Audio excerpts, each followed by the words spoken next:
Hey guys, welcome back. So we are finally in the month of February. I don't know about you, but I feel like January, the first month of the year, had like 183 days instead of only having 31 days. If I'm being honest, I'm glad that it's finally over. Now that whole New Year's pressure can kind of subside and we can settle into routine, or at least not feel so pressured to do the things that we want to do, because I don't know about you, but having resolutions and then having the pressure to do them and start off with the bang, it can kind of get to me. But anyway, that's not why we are here. We are here so that I can share with you my first wrap up of the year, everything that I read in January. January was actually a hell of a great reading month for me. I started off with a bang. I ended up reading 15 books, and that was a combination of physical books and audiobooks. I don't know if I read any ebooks. I can't remember, but let's dive in. I'm actually going to try something new this time around, and kind of make this a more casual, let's go through Goodreads so we can both remember what I read this month. So let me know in the comments below your favorite book that you read, or if you've read any of the books that I'm about to talk about, and if so, your thoughts about them. So gonna open my Goodreads. Like I said, this is super casual.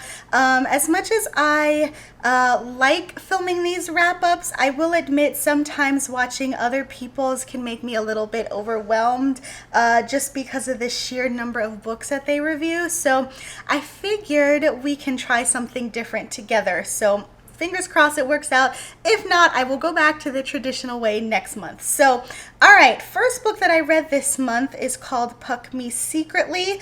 Okay, so I actually did read this on ebook form. I got a Kindle Unlimited subscription, I believe end of last year. So that's where I read this. So part of my resolution, let me just say really quick, was to make sure that I started reviewing books on Goodreads, or at least getting down my initial thoughts. And so you'll see every book that I'm about to go through, I wrote a little blurb, not a full-on review because I ain't got time for that. So this kind of just helps me jog my memory. So with Puck Me Secretly, I ended up rating it 4 stars, and I remember it's because it had a lot more fleshed out plot and substance than I originally expected. So this one is about a guy who is on a hockey team, and actually I don't remember. Let's see. Okay, I remember now. Okay, so this one is about a guy who's on a hockey team, and he ends up being traded because he gets into this big fight on his old team. And so when he is flying out to be introduced to his new team, him and the woman next to him, who he kind of sparks up an interest with, they cling to each other because they get into a plane crash. And while they are essentially descending, she confesses all these things to him about how she has lived a sheltered life, and she just wants to experience life, and she's sad that she's not going to be able to do that. And so once the two of them survive the plane crash, they have this one wild night that he promises her, since they both escaped death. But as you all know, with the whole conflict of romances, lo and behold, the team that he ends up being on, she is the owner's daughter. So there's conflict there. I really like this.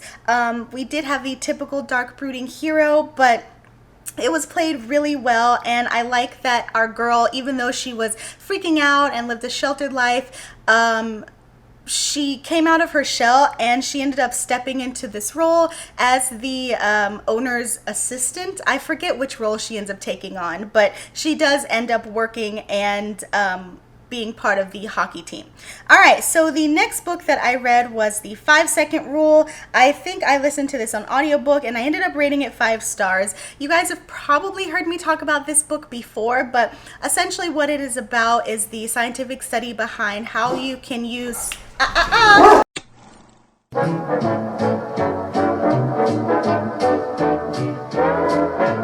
So this book is by the motivational speaker Mel Robbins, who I absolutely love, and this is probably her most famous book. I would say her most well-known, and it's how you can use the counting down effect of 5, 4, 3, 2, 1 to put aside any initial thoughts, fears, doubts, and just go full in on things that you want to do and things that you need to do. Now, I will say, looking at my review, I gave it 4 stars because I absolutely loved her. I couldn't bring myself to give it 5 stars because it had its flaws.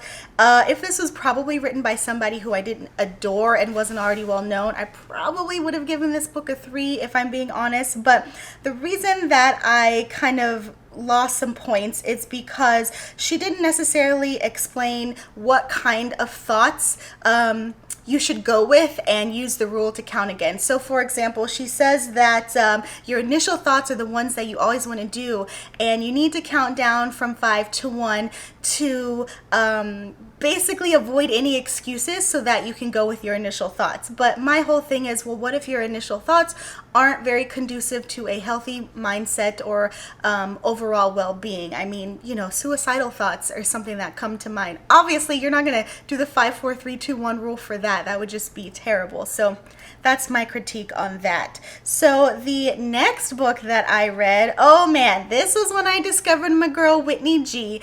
And if you saw my video where I was talking about my auto-buy romance authors, Homegirl is now on my list. The first book that I ever read of hers was earlier this year, and I rated it 5 stars. So what this is about is a guy who is this badass, well, not badass, but take no shit billionaire businessman, and they call him the Mr. Wolf of Wall Street. I have to like jog my memory looking at this book description. But his assistant wants out of her contract, and even though she's the best assistant that he has ever had, she's ready to move on to something new, and he proposes to her, not actual marriage proposal, but he propositions her that if the two of them pretend to be together for 30 days, he will let her out of her employment contract. And so lo and behold, the two end up actually developing feelings for each other. But my notes on this is that I actually laughed out loud a bunch of times because it was unexpectedly funny. I say unexpected, even though she's a new to me author. Traditionally, I find that these types of romances, and by types I mean like the cover and the title and these kind of short romance heavy sexual books, don't have a lot of funny moments, at least not the ones that I've read, and yet this one did. So that just gave it a 5 stars for me, among other things.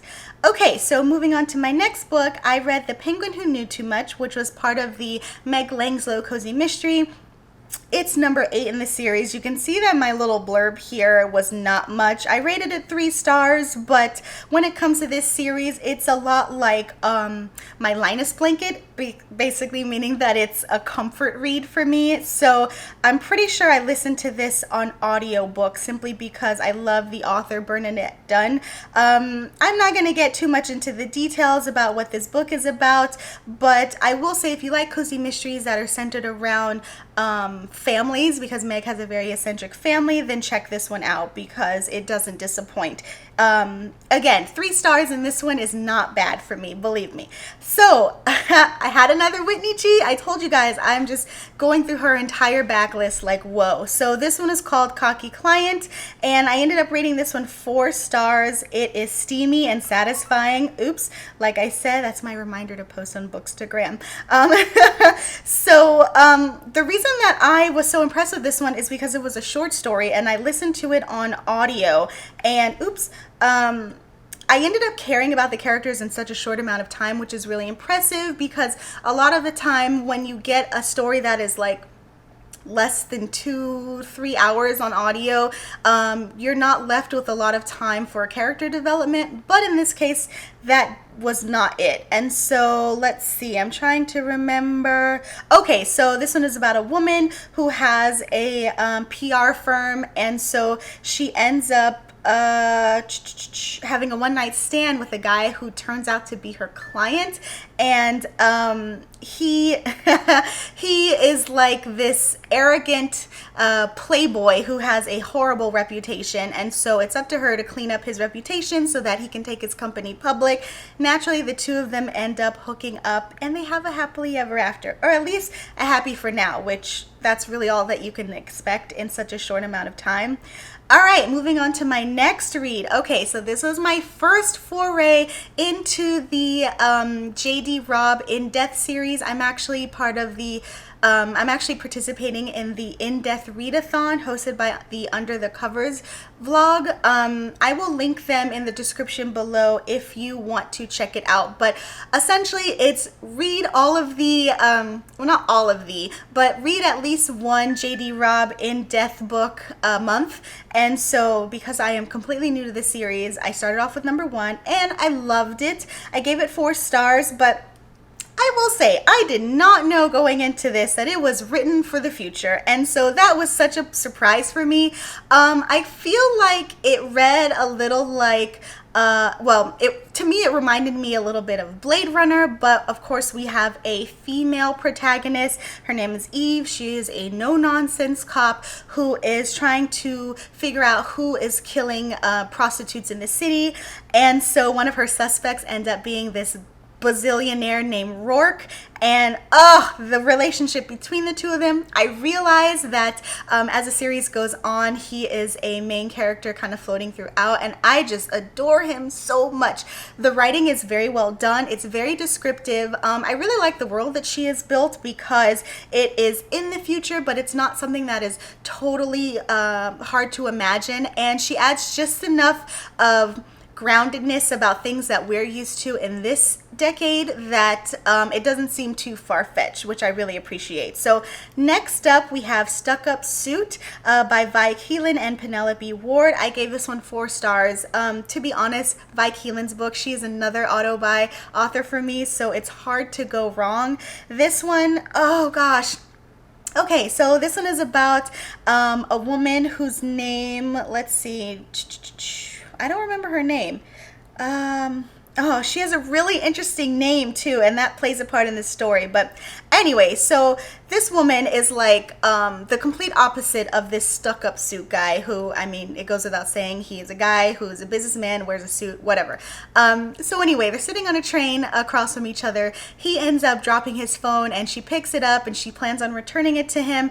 And when she calls or goes to give it to him, he ends up being this complete douchebag and dismisses her. So she sends him a text message it's a lewd text message, but it's basically like an F you, how dare you talk to me that way. He's intrigued because nobody ever talks to him that way, and the two end up having a relationship with each other. But one thing that I will say with Vi Keelan, which I said when I was describing her in my other video, is she has a tendency to pull you in emotionally, and you think that you're gonna get kind of like a fun, sexy romance, but she ends up giving some hard-hitting storyline or B storyline in it that just takes it to another level, which I really appreciate. Well, I'm surprised by. I don't want to say I appreciate it, but it's very well done. And as my notes say here, the narration was excellent. I'm pretty sure Sebastian York was one of the narrators in this, and he's one of my favorite narrators as well, so it's kind of like a double whammy. Okay, continuing on, we have yet another cozy mystery. This was part of the Coffee House Mysteries. It's called Once Upon a Grime. It's the 14th book in the Coffee House Mysteries, and it was my first foray into the series, and I was disappointed. I will say it had such an interesting premise, which was that our main heroine, who owns a coffee shop, she ends up getting these magical beans. Her husband, or rather her ex-husband, brings back these coffee beans from some exotic country, and the beans, when you grind them and drink them, kind of give you visions. And so there's this whole like fairy tale element. Obviously there's a murder that she's trying to investigate as an amateur sleuth, but the fairy tale aspect of it was interesting, but it dragged on. And something that was a huge nitpick for me is that she has a boyfriend named Mike something. You would think that I'd know the last name, because she calls him by his full name every single time she references him, and it's so annoying. If you guys have ever seen the movie Valerian, that's like the last movie that I had to walk out of the theater of because it was terrible. And this book reminds me of that, in the fact that she always called her husband, or excuse me, her boyfriend by his full name, just like Cara Delevingne in Valerian said Valerian like 1,000 times. If you've never seen the movie, it's a fun drinking game because if you take a shot every time she says Valerian, you're going to be hammered before the end of the second act. But anyway, I'm still going to give the rest of the books in the series a try. This one just wasn't my favorite. Okay, so here we are with A Court of Thorn and Roses, and I gotta be honest, this book wrecked me in the best way. I picked this up on my last trip to the used bookstore, and I figured it was high time for me to see what all the big deal is about. I'm not actually going to tell you what the book is about because if you're on BookTube, you know what it's about, and if you don't, there are like 1,000 videos that give recaps and reviews and whatever. I will just say that I love this series. I'm currently reading A Court of Frost and Starlight, which is the most recent book or the last book so far in the series. And I have been in this world since when did I finish this? January 20th? Oh, I started January 18th. I've been in this fucking world since January 18th. I mean, it absorbed me so much. I was nervous. If you guys saw the vlog that I did for this, which I will link here, I hope I'm pointing in the right direction.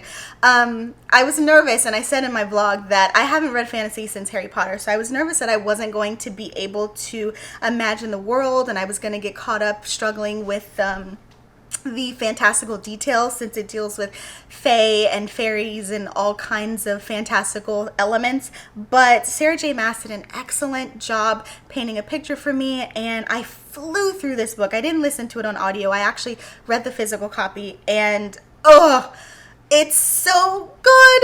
I was on the edge of my seat. I'm pretty sure I stayed up late every night reading it. I mean, I must have because I finished it in 2 days. But it's funny because in my vlog, I was convinced that there was going to be a love triangle between our main girl, Feyre, Tamlin, and Lucian, and just based off of what I know about YA fantasy books of the time, I imagine we're gonna have some kind of love triangle. I don't know, I could be totally wrong. Don't ruin it for me in the spoilers if you know.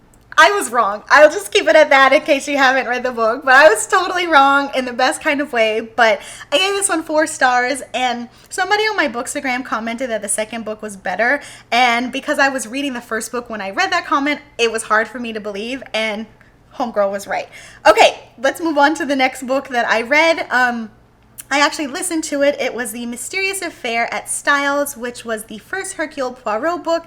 I actually listened to this as part of another yearly challenge that I'm doing, which is Read Christie in 2020. And so they actually have this paper. I don't have it on me, but there's going to be 12 months. Obviously there's 12 months. There's 12 books that match to the 12 months throughout the year, and each month is a theme that corresponds to a particular Agatha Christie book. And I believe this first one might have been like her most influential, or maybe the one that started it. I don't know, but on the official Agatha Christie Instagram, the book that they chose to match with the theme was The Mysterious Affair at Styles, so I figured I might as well kind of follow along with that since I hadn't read it. And I ended up giving it 3 stars. This one, I'll just kind of give you a very quick rundown since a lot of the books are similar in terms of Poirot investigating a murder. This is told through the point of view of his friend John Cavendish.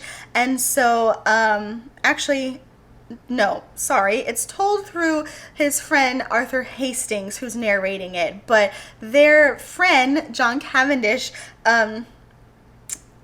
ends up calling them to investigate a murder because it's kind of a locked room scenario. Somebody ends up dying in the room in the middle of the night, and they're trying to figure out who did it because the room was locked when they discover her the next day. The plot itself doesn't necessarily matter. I gave it 3 stars because in some places it dragged. I will say I was surprised to learn that for this to be the first introduction of Poirot, he was already a fully fleshed out character. And by that I mean he already had a reputation of being this famous Belgian detective. For some reason I had in my head that he was going to be new to us and also kind of new to being a detective. But no, he already was, you know, doing his thing, almost a little bit too pompous. I think that was one of the critiques that I pointed out. Oh yeah, a bit pompous too, LOL. So some of the things that he said to Hastings were sassy, a bit of a clapback, if I'm being honest. That kind of like, you're kind of a dick. But that's his nature. So, whatever. Okay, so another book that I read is by Vi Keelan, Inappropriate.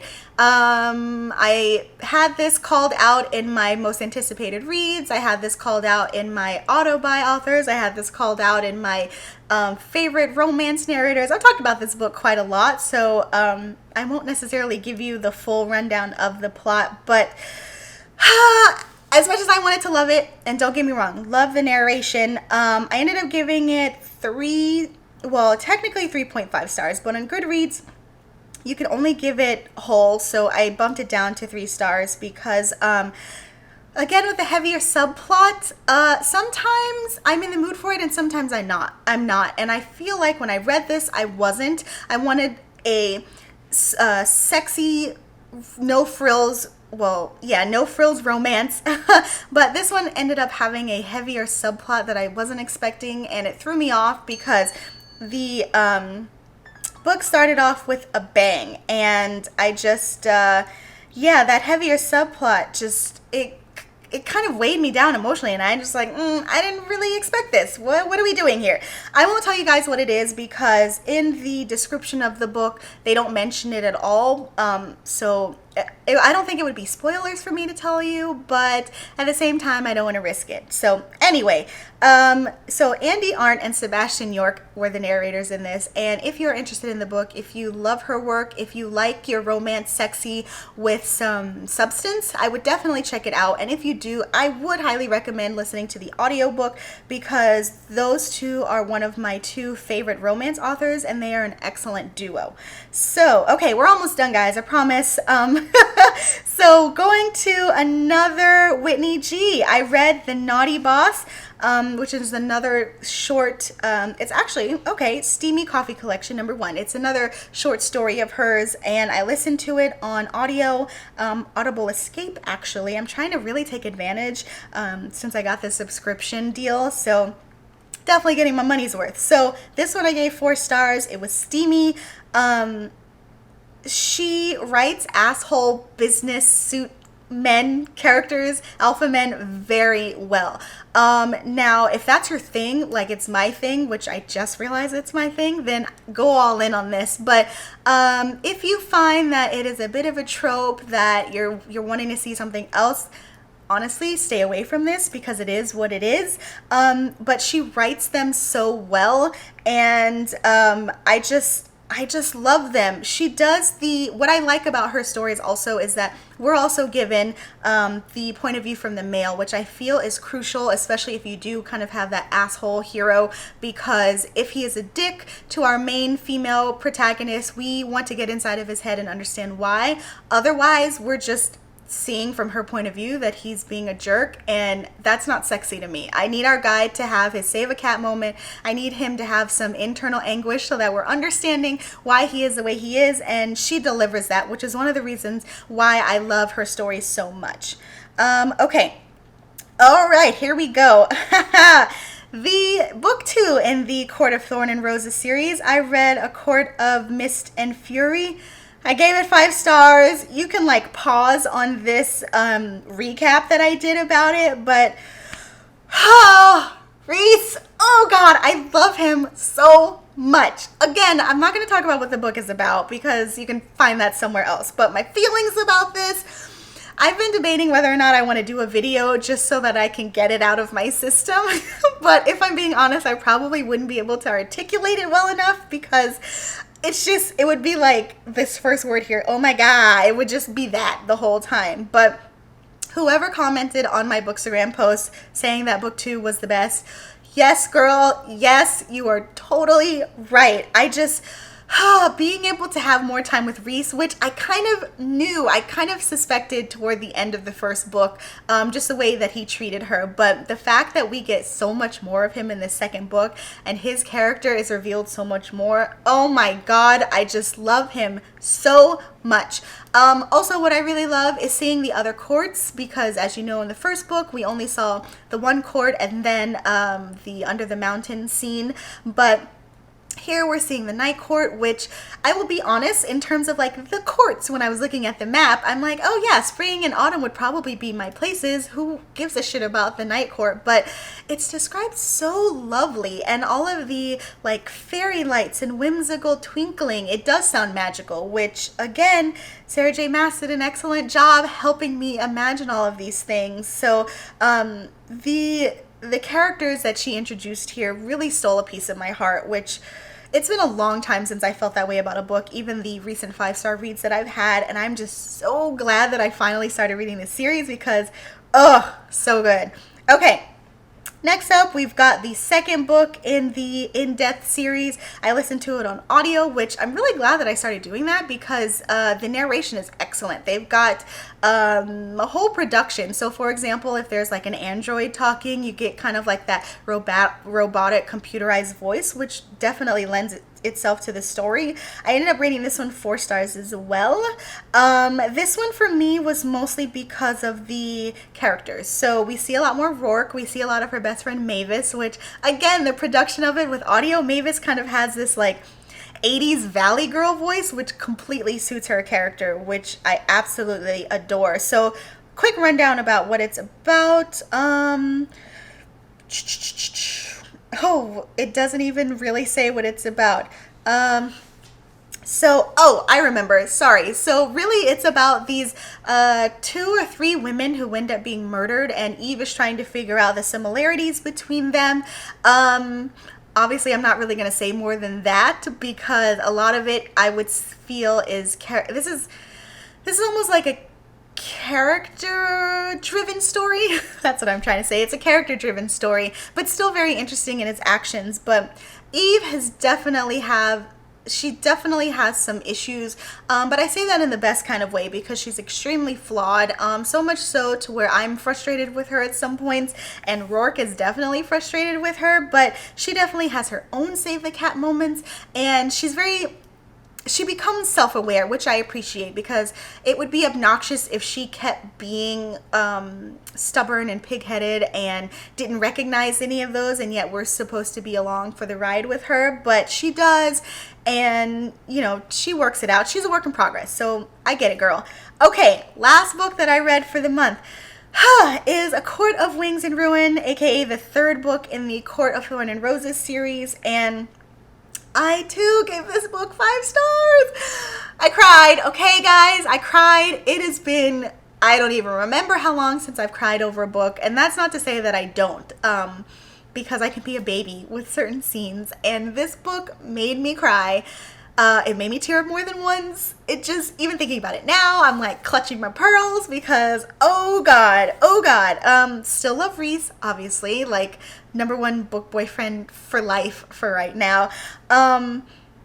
We get more, we see more of her sisters, which I didn't know how I felt about in the beginning because I'll be honest, when I read the first book, I really hated Nesta, and Elaine, I didn't, whatever. The second book, we don't see them that much, but even still, like Nesta and Feyre have like one understanding moment, but that's about it, and I kind of thought that would be the end, but I should have known better.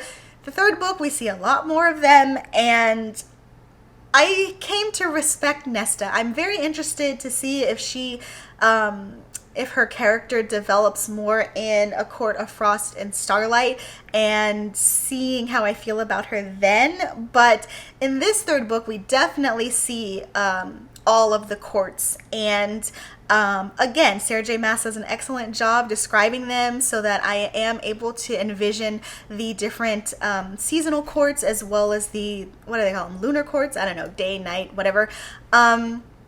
But yeah, this was the thickest book. I think it clocked in at like 699 pages exactly, and I tore through it. I mean, I'm talking like staying up late, reading it first thing in the morning, taking breaks at work. It was just so good. I just, so glad that I started reading this series. Anyway, so that is it. That is, oops, let me stop my screen recording. Okay, so like I said, I read 15 books. I ran all of them down with you guys. Let me know, A, if you like this format. Well, I guess also let me know if you even read or watch wrap-ups. They're hit or miss for me, if I'm being honest, so I'm curious about your thoughts. So if you like this format, if you prefer the old format, and then in addition, let me know what you read this month that was your favorite book. You guys always know, and I'm always telling you, I'm looking for recommendations. And if you read any of the books that I read, let me know how you thought about them, what you thought about them. And then lastly, if you read A Court in Thorn and Roses, please let me know your thoughts, because I want to talk about it with someone, because I either need to fangirl or defend my position depending on what you think about them. So yeah. Anyway, yeah, so I guess I will see you guys on the next video. Bye!